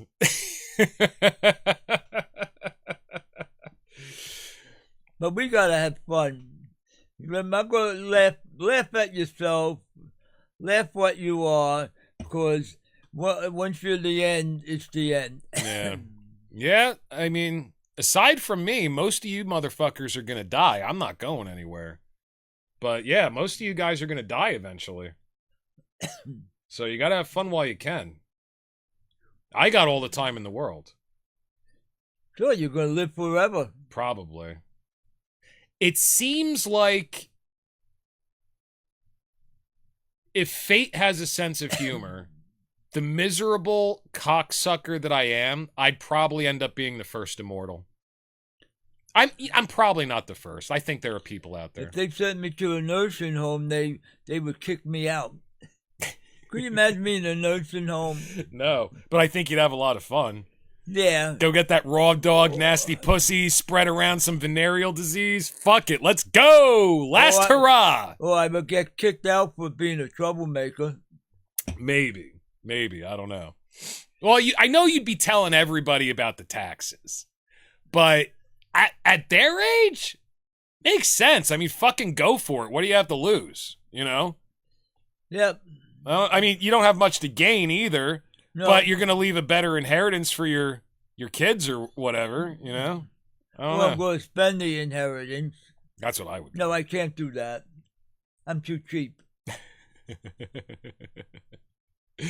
Yeah. My son's going to have a lot of fun. He's going to have to rent 2 30-yard dumpsters just to get rid of the shit I got. Yeah. Oh my God, dude. At least. Yeah. Yeah. Oh, we're going to make it interesting for them when they come to clean this place out. Like, why is there 30 people in Halloween costumes sitting Why are all these characters around? It's pretty awesome. I'm watching the compound slowly fill up. Let me show this real quick. So I was showing you this the other day because you were like, well, maybe I'm the first person to do this. Like, well, no, actually... this is pretty cool. So this is well, he did it before I did it. Yeah, so this is Anton LaVey, and this is before sex dolls and well, not before sex dolls, but before sex robots and all that shit. He was a huge proponent of artificial human companions. He said, for all most people have to say, they may as well shut up and get out of your face. So he was a big proponent of making your own people to alleviate your loneliness and help build your own world. And if you look at the picture I have up on the screen here, so you got like all these people are kind of like in 1930s, 1940s garb. And in the basement of his black Victorian mansion in California, it used to be a ritual chamber. And then when he went underground in 1975, and everybody was speculating that the Church of Satan had gone away, he turned a ritual chamber into a bar called the Den of Iniquity. And he put some musical instruments there. He liked to play the keyboard and the drums. And he built all these people. So in this one, there's a lady, and there's like a cab driver or something pulling her skirt up, trying to see her panties, and she's giving him the finger. And then if you look over to the left, there's a big fat lady that passed out in a puddle of her own piss. You can see like right up her skirt, and all the ladies got like the thigh high nylons and the garter belts, straps, and all that shit. Yeah, he was really into that. So he had like this whole world set up I for think himself. that's real mannequins. That's the real mannequins. Yeah, so a lot of times he would start out with store-bought mannequins, and then, he would fuck around with them. So he'd have to mess around with the polyurethane, resculpt the faces. They don't make mannequins that are, that lady at the bottom there who's passed out in her own piss, that's a chunky lady. So they don't make them like that. No. Especially not back then. No. So, he had to, so he'd start out with like a mannequin as a base and he'd fuck around with it. Kind of like the same thing you're doing. You're starting out with a blow-up doll as a base, and then you're stuffing it and you're making it firm with the peanuts and the styrofoam. And then, you're turning him into the characters that you want. So he was doing the same fucking thing like since the 50s. He was doing that. Making his own worlds and his own scenes, and he had some that he would put like a voice box in that had like a recording. Oh, that you have to have a solid mannequin for that. Put a little speaker in the mouth, a little transmitter, and a microphone, and you're 20 feet away. How you doing, sweetheart? And she turns around, looks at the mannequin, and the mannequin's talking. Yeah. Well, I'm starting to feel like I'm like starting to feel like I'm in the Den of Iniquity somehow. It's pretty wild. So we were talking about it, and he was so into this, he made this part of his church's canon. So I know I was showing you this document before. So here it is, number 4. This is called Pentagonal Revisionism, a 5-step program. And number 4 on the list is development and production of artificial human companions, an economic godsend which will allow everyone power over somebody else, polite, sophisticated, technologically feasible slavery, and the most profitable industry since television and the computer. The guy was a prophet. Because that's exactly what's going on right now. Do you remember two men and a boy with Charlie Sheen with the character Rose, and she faked a wedding, and she had the mannequins in the church, and she paid the... No. Are you talking about the show 2.5 Men? Yeah. Is that what you're talking about? Yeah. No, I never watched that. Well, Rose said she was getting married, and she had a mannequin and Roger... And Charlie Sheen was getting all upset because he was still carrying on with Rose. And when she got married, she had nothing but mannequins sitting in the church. And this mannequin, Roger, and the priest that she paid off to do the ceremony to get married. Yeah.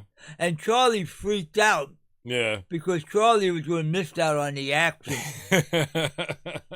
Rose was a pretty hot lady on that show. Okay. A little crazy. Obviously.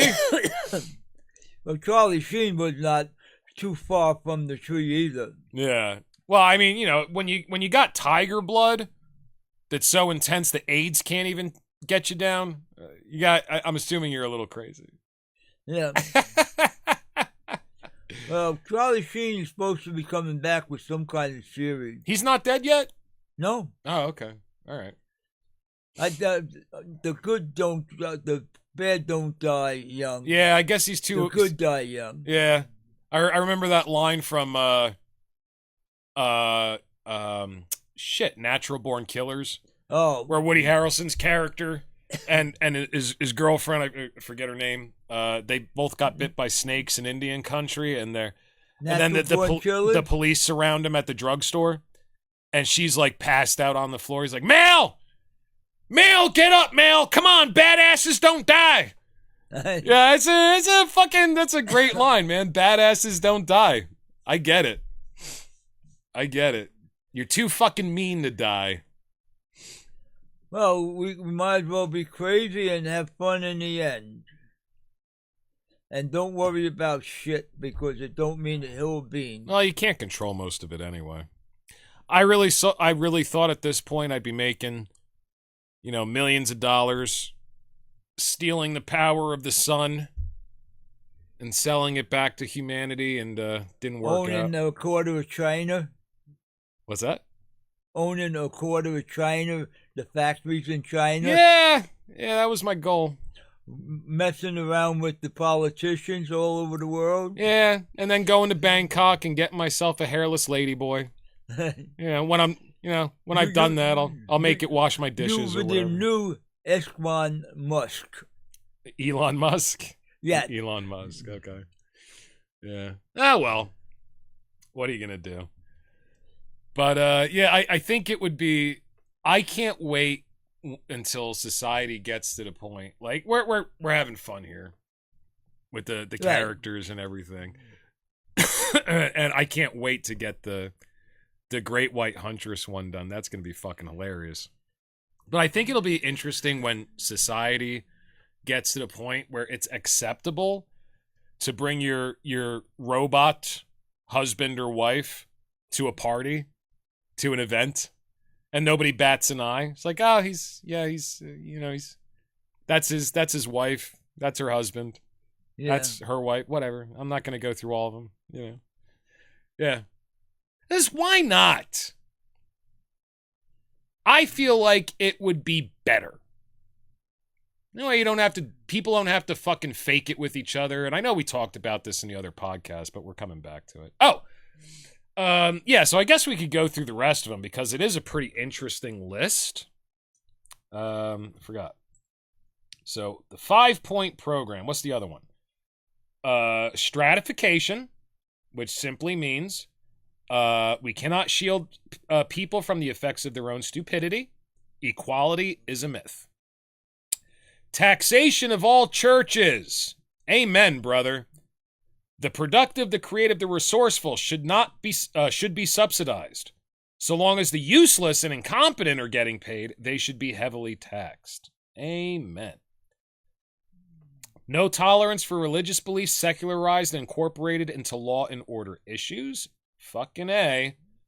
Artificial human companions. And then total environments. This is one that I really like too. See, the ones that really stick out to me are the ones that have to do with aesthetics.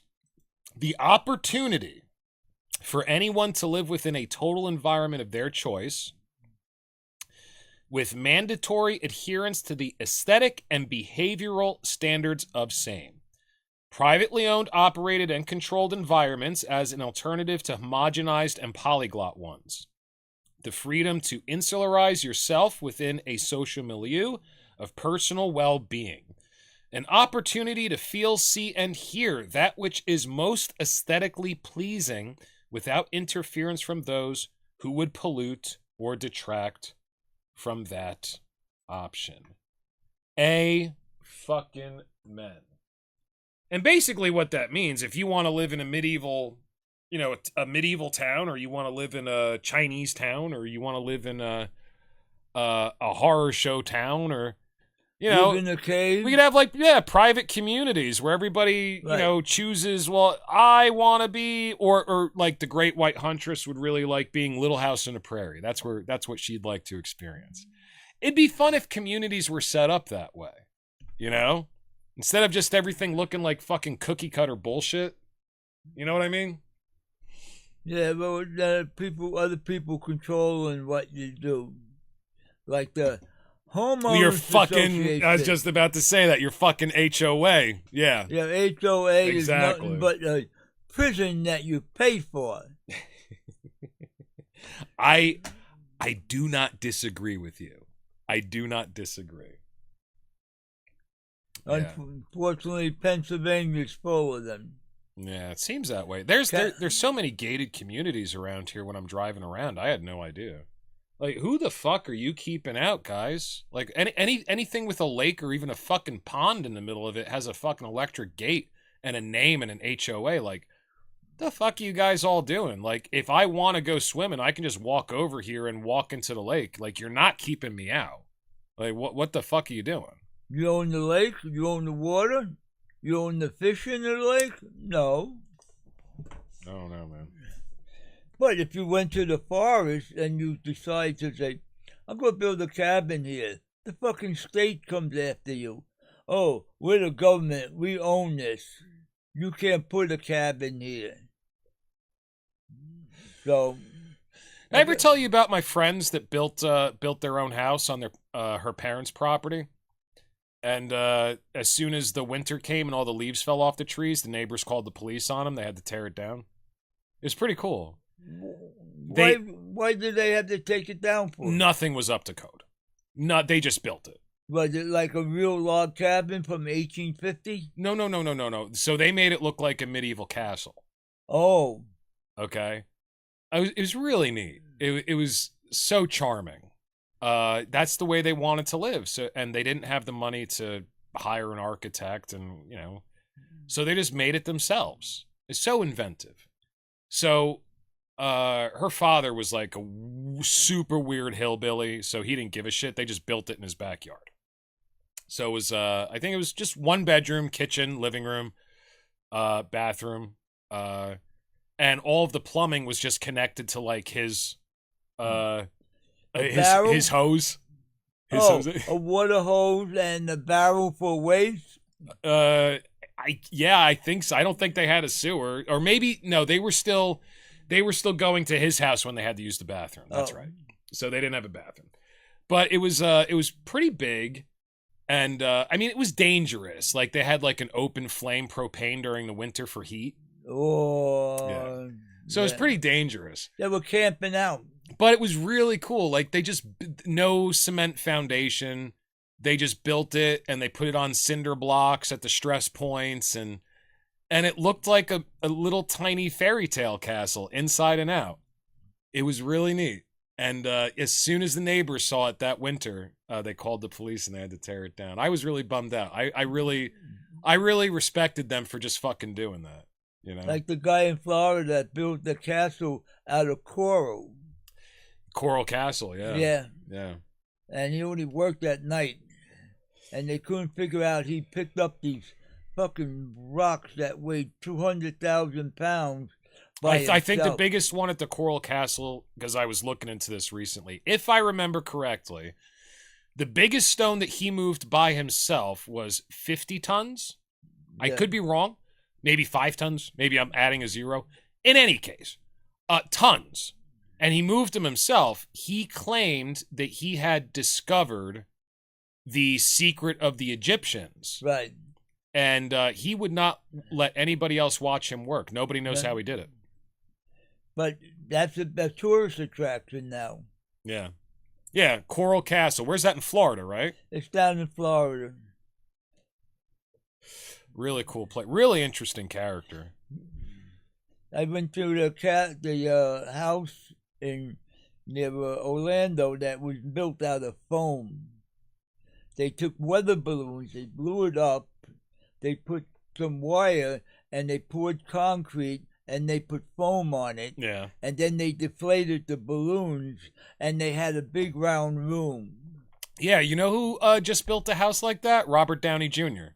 Oh, really? Yeah, him and his family just built a house like that, I believe, in California. And I watched a video on it. It's pretty neat. So they were talking about the construction technique, and they did exactly what you just said. Yeah, they started with a balloon so they could get that curve. Yeah, really wild. No, that's the way you used to build the Eskimos. And no, they didn't use balloons. What are you talking about? But the thing is, the survivalists. Now, this is where the survivors, they took all the packs and they threw it on a pile and they threw snow on it and water and they let it get hard. Then they pull the packs out and they make the room that way. Okay. This is in the middle of the winter. Yeah. And that's how they built a little igloo. I didn't know they did it that way. I figured they just used like the Roman arch technique because I know that they do the cut. big knives. They cut blocks. They Yeah. make bricks. Right. So they're not just making like a snow, like a mound of snow, No. like we did when we were kids. Right. They're making bricks. Right. And I know that you can go to sleep naked in those things. Like they get super warm. They're very insulated. With candles that get up to 32 degrees. No. On the inside. Yeah, But Celsius. then again, if you put an animal No, I skin mean, down- I've heard that if you have a couple candles in one of those things, Oh yeah, it heats can up. it can get up to like 90 degrees in there because It the gets heat just warm. doesn't escape. Snow is a great. And as it melts slowly on the inside, it just turns forms back a into solid- ice, gets more and more solid. Right. Yeah, those things will last for a long time. Yeah. Well, that's part of the survival technique of living in the middle of the winter. You want to hear my survival technique? If shit hits the fan, I'm going to find the guy that has the nicest house and the most supplies. I'm going to shoot him in the face, and I'm going to take over his house. What do you think? Why not? Let's take over the government's mansion.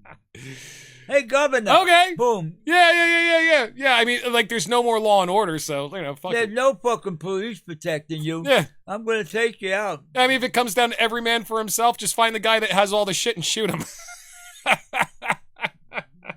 Or he better have a little private army around him. Yeah. Well, you don't go after that guy. You go after the guy that thinks he's smart because, he has like a canned food and an underground shelter, but he doesn't have any guns because he doesn't believe in them. And, Right. you go after that guy. Well, how many Hey, guess what, motherfucker? I'm really happy about your beliefs, but boom, you're dead. And the government's been building a lot of underground complexes all around the world. Yeah, that's a little scary. I don't know what They that's got all about. they got one in Colorado Airport, right underneath the airport. No proof. I looked into that. No proof. But it is a very good conspiracy theory, and that airport is very strange. Yeah. Some of the artwork and the reason and the way they built it, how far over budget they went, how long it took, it's very weird. But there's no actual evidence that there's an underground They bunker have there. an underground thing. But I could see Yeah. the government doing that. Like, hey, man, what's the best place to hide something like that? Hide it in plain sight. Absolutely. Like the hotel near Washington, they got a big enough complex for Congress and the vice president and everyone with a private train that goes right through it. It's under one of this old-fashioned hotel. Right. It's like a military complex, like Cheyenne Mountain, where the Stargate is. That TV series, Okay. Cheyenne I Mountain. don't think I ever watched it. But there are a lot of government complexes all around the world. Oh, yeah, sure. Yeah. But the poor people, Yeah, well, and also Fuck the 'em all. the article that I read on it said that they're buying like so much food. Like Kraft has a contract with them, and like they're just. And I think the article came out because this was during a food shortage that we had recently. The government's buying like a ton of food and stockpiling these underground tunnels, and this is a fact. Just nobody knows why, which makes you think. Fucking makes you think. they got salt mines up in Minnesota that like complete cities. But you know what? If you do have a nuclear war, I don't care. You can spend 3 months underground, but the minute you come out, you're going to die from radiation. Yeah, a Fuck it. Let me stand underneath and be ground zero. full-scale nuclear war, I think we're all fucked. But thankfully, I think that's the biggest reason why, other than the the PC censorship bullshit that was going on, which is extremely dangerous. It was like pretty much destroying Western culture. It was getting to that point. At least like that's what I started to be cognizant of, and also a lot of other thinkers that were watching what was going on were saying the same thing. If you have a small technocracy, a small elite that is censoring everybody's speech, you no longer have a free society. But aside from that, is the fact that they were seriously flirting with nuclear war. And the thing that I found most disturbing about this is they were trying to normalize it. Like, there was a commercial that was being shown in New York City where you got like this super attractive young African-American lady giving you directions about what you should do if there's a nuclear war. And like, it's like, well, it's not the end of the world. First, if you see an explosion, it's going to look like a bright light. Find a table, duck under it, your hands over your head. Cover your head, then get underneath Yeah. And then as soon as it's safe, make sure you have duct tape. Put duct tape around all the seams of your windows and your doors. Blah, and wait for further instructions. Like, bitch, where are these instructions coming from? A nuclear blast. Like, are you fucking kidding me? So I saw this commercial. They were seriously trying to normalize nuclear war. If the government is trying to normalize nuclear war, it means that they're open to nuclear war. They're open to it. Like, they're like, yeah, guys, this might happen, so we're going to try to pacify you all with this fucking commercial. That was scary. And I think that is actually the biggest reason, and it surprised me, why I felt relief when Trump won the last election. I was like, well, at least that's not something we have to worry about anymore, because that's a world destroyer. That's an extinction event. No, he put a stop. You can put all the duct tape up that you want, bitch. You're gonna die. Right. You're gonna die from heat, radiation, poison water, poison food. You might as well go for 3 ground zero and 1/10 of 1 second. You're gone. Yeah. No pain. Yeah. No bleeding. I don't know. I got a pretty good survival instinct, obviously. So I mean, I'd have to do something, but it just man, they were really flirting with it for a while, and at least that doesn't seem like it's on the table anymore. And I'm not gonna go into the whole Zelensky thing. Who's right? Who's wrong? There were a lot of administrations that were trying to bully their way into past Putin's red lines for a long time. They were using Ukraine like a fucking football to fuck with Russia. I don't, like, why? I don't know. Like, just stop. But, so I'm not going to get into that. But, I mean, if it's a talking head said, yeah, so we should just let anybody invade any country, blah, blah, blah, if they have nuclear weapons. Like, hey, man, I'm sorry, but sitting where I'm sitting, from my perspective and my point of view, if it's between Zelensky and the Ukraine and a world-ending extinction event, fuck Zelensky. That's the way I feel about it. Fuck him. Well, it's like two bullies having a fight, and they really don't want to fight each other because nobody wins. So they let the little guy fight and pretend to be a tough guy. I don't know. Because who the hell they voted a comedian for president. Yeah, it was instigated. It was a proxy war. I stopped watching the news again, so I don't even know what's going on with it anymore. I'm just happy that because for so long, the first thought that I had when I woke up was nuclear war. Like, for a long time, that was like the first thing on my mind. Ever since we pulled out of Afghanistan, and I found out the reason why, because that was a shit show. I'll never forget the footage of that. Like, those people dropping off the planes while they're taking off to their death. Yeah. I'll never forget that. And then I find out that it's because, now we're going to do this proxy war bullshit with Russia. Like, hey, we hit our goal. Putin made a move. Now we can, like, oh my God. Okay, nuclear war. Every fucking morning when I wake up, we went from the pandemic to nuclear war. Oh, thank you. Yeah, I mean, that's great. We can't just chill. We can't just have a good time. We can't just live our lives. We have to be thinking about world-ending events every fucking day. Go from a pandemic to nuclear war. Thanks, guys. I mean, how much do they think people can take before they're just going to stop paying attention or rebel?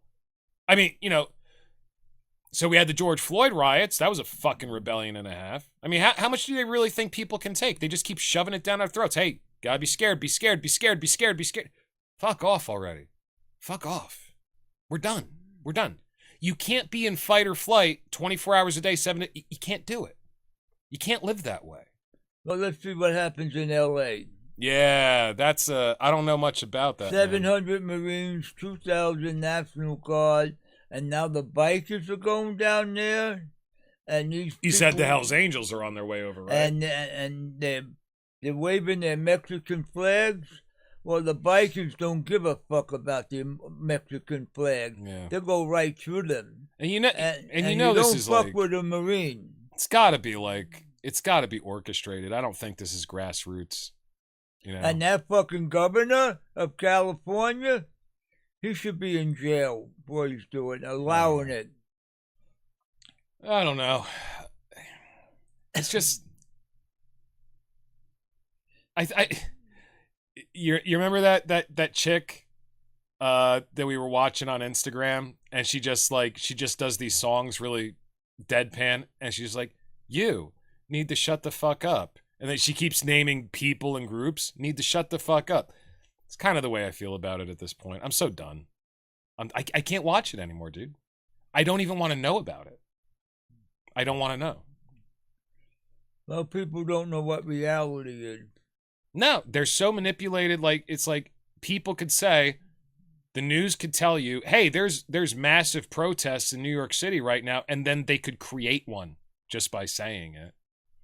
You know, they want to create the disorder, disharmony. Yeah. Yeah. I don't get it. I'm pulling out. The world and I were not made for each other. Nope. You divorced yourself from the world. I don't think it's a good fit. Nope. So kind of like breaking up with a really evil girlfriend, I'm going to have to say to the world and humanity at this point, going forward, unless something happens in the news that I'm sincerely interested in, that I think, you know, like sex robots, AI. I like that shit. Aside from that, I don't know. What can we make the girlfriend that I'm breaking up with? Because it's like the world or humanity. I think I'm drawing a line in the sand right here, and I am claiming aspeciation. I don't know what I want to call myself yet, but it's certainly not human. So what's a female name for human? Humanette? Humanisa? Who knows? Hey, listen, Humanette.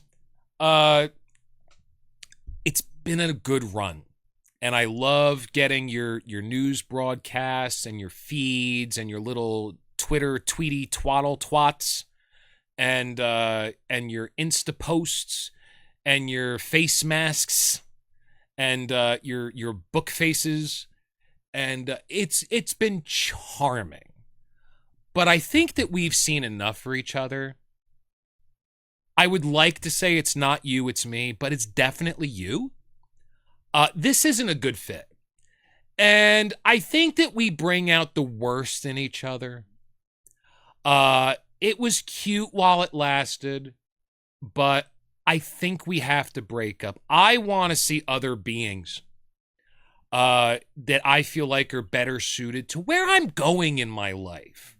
What I want to do, I need to focus on me and find beings that just I have more in common with. Now, don't get me wrong. We're going to see each other from time to time. This isn't goodbye.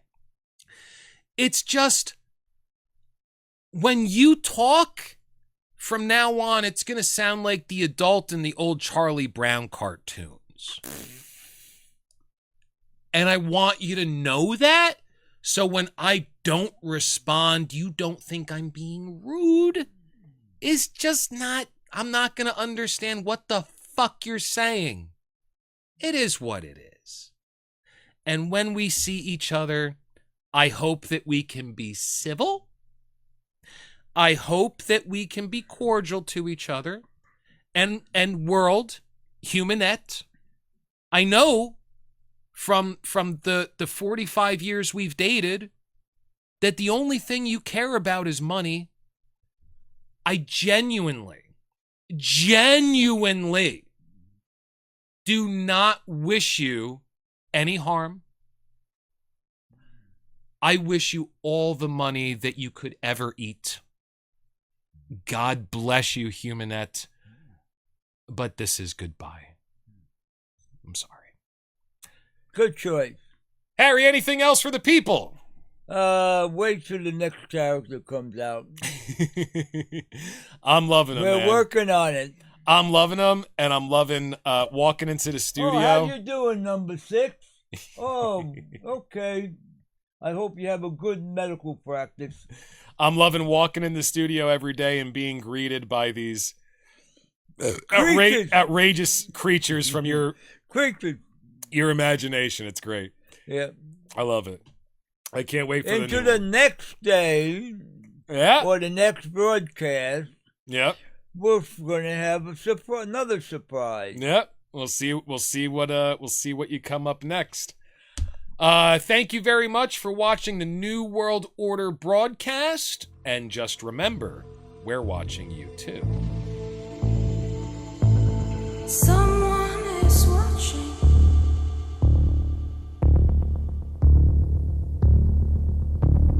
There are strangers